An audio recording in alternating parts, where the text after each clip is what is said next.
Hi friends, ഇന്ന് അരമണിക്കൂർ കൊണ്ട് എങ്ങനെ നമുക്ക് നോമ്പുതുറ വിഭവങ്ങൾ തയ്യാറാക്കാം എന്നുള്ളതാണ് കേട്ടോ കാണിക്കുന്നത്.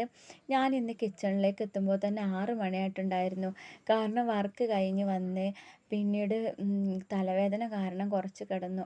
അങ്ങനെ വന്നപ്പോഴേക്കും 6 മണിയായി. അപ്പോൾ ഇനി എങ്ങനെ എത്രയും പെട്ടെന്ന് നമുക്ക് ഫുഡ് പ്രിപ്പയർ ചെയ്യാൻ കഴിയുമോ എന്നുള്ളൊരിതുണ്ടായിരുന്നു. പക്ഷെ പച്ചരി ഞാൻ വെള്ളത്തിൽ കുതിർത്തിയിട്ടിരുന്നു.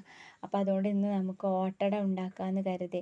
ഓട്ടട എന്നത് നമ്മൾ മലപ്പുറം ജില്ലയിലെ എല്ലാവർക്കും സ്ഥിരമായിട്ടുള്ളൊരു പലഹാരമായിരിക്കും. പക്ഷെ അത് മറ്റുള്ള ജില്ലകളിലുള്ളവർ എന്താണെന്നാണ് ചോദിക്കുക. നമ്മൾ ഈ ഓട്ടടക്ക് നമ്മൾ കുത്തപ്പം എന്നും പറയും ട്ടോ. അപ്പോൾ ഈ പച്ചരി നമ്മൾ കുതിർത്തതിന് ശേഷം അതിലേക്ക് അല്പം തേങ്ങയും ചില ആളുകൾ അതിലേക്ക് ചോറ് ചേർക്കും ട്ടോ.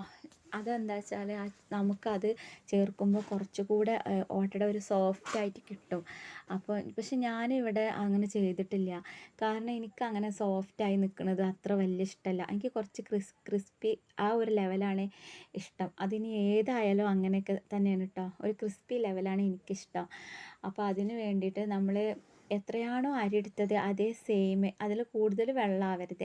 ആ സെയിം അതിൽ കറക്റ്റ് ഇതിൽ നമ്മൾ വെള്ളം ചേർത്തിട്ടാണ് കേട്ടോ മിക്സിയിൽ അരച്ചെടുത്തത്.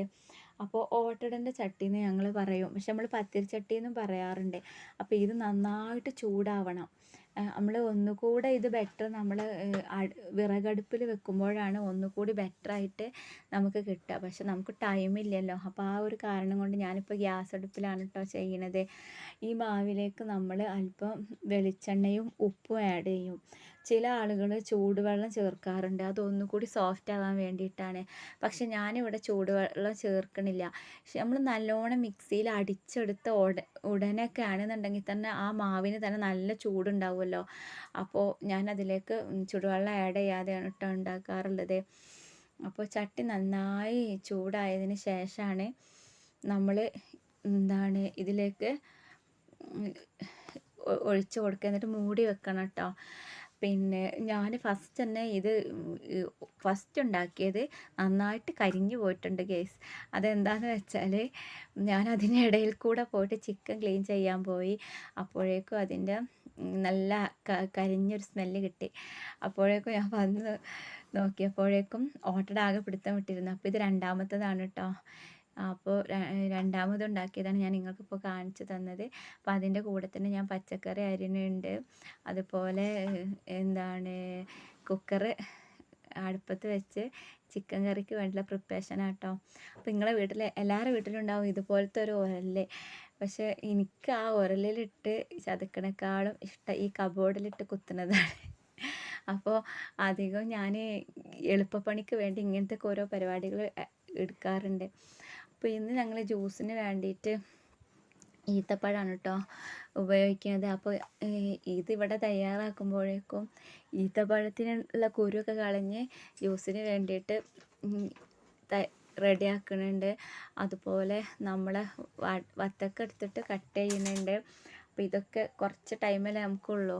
അപ്പോൾ ഈ ചിക്കൻ കറി ഒരു തലക്കൽ ചെയ്യുമ്പോഴേക്കും വേറെയുള്ള ഓരോ പരിപാടികൾ അവിടെ നടക്കട്ടെ. അപ്പോൾ ഇതാണ് നമ്മുടെ കുത്തപ്പം. അതുപോലെ പിന്നെ നമ്മൾ ഈത്തപ്പഴം നമ്മൾ പാലും ഈത്തപ്പഴം മിക്സ് ചെയ്തിട്ടാണ്. അപ്പോൾ ഇതിലേക്ക് നമുക്ക് അധികം പഞ്ചസാര വേണ്ടല്ലോ. അതുപോലെ ഇത് ലെമൺ ജ്യൂസാണ് കേട്ടോ. ലെമണും അതുപോലെ നന്നാരി സർബത്തും ആഡ് ചെയ്തിട്ടാണ് നമ്മൾ ഈ ഒരു നാരങ്ങ വെള്ളം തയ്യാറാക്കിയത്. പിന്നെ നമ്മൾ സ്പെഷ്യലായിട്ടുള്ളത് എന്ന് പറയാൻ പൊക്കവടയും അതുപോലെ പഴംപൊരിയും കട്ട്ലേറ്റുമാണ് കേട്ടോ. അപ്പോൾ നമ്മൾ കട്ട്ലേറ്റ് പുറത്തുനിന്ന് വാങ്ങിച്ചതായിരുന്നു. ബാക്കിയുള്ളതൊക്കെ നമ്മൾ വീട്ടിൽ പ്രിപ്പറേഷൻ ചെയ്തു. പിന്നെ അതുപോലെ ഈ ഈത്തപ്പഴത്തിൻ്റെ ജ്യൂസാണിത്. നമുക്ക് എത്ര ഹെൽത്തിന് വളരെയധികം നല്ലൊരു കാര്യം കൂടിയാണ് ഈത്തപ്പഴത്തിൻ്റെയൊക്കെ ജ്യൂസ്. നമുക്ക് ബ്ലഡ് ഉണ്ടാവാനും എല്ലാ കാര്യത്തിനും. അപ്പോൾ ഇന്നത്തെ ഞങ്ങളെ നോമ്പുതുറൻ്റെ വിശേഷങ്ങൾ ഇത്രയൊക്കെയാണ് കേട്ടോ. നിങ്ങൾക്ക് എൻ്റെ ചാനൽ ഇഷ്ടപ്പെട്ട നിങ്ങളുടെ വിലയേറിയ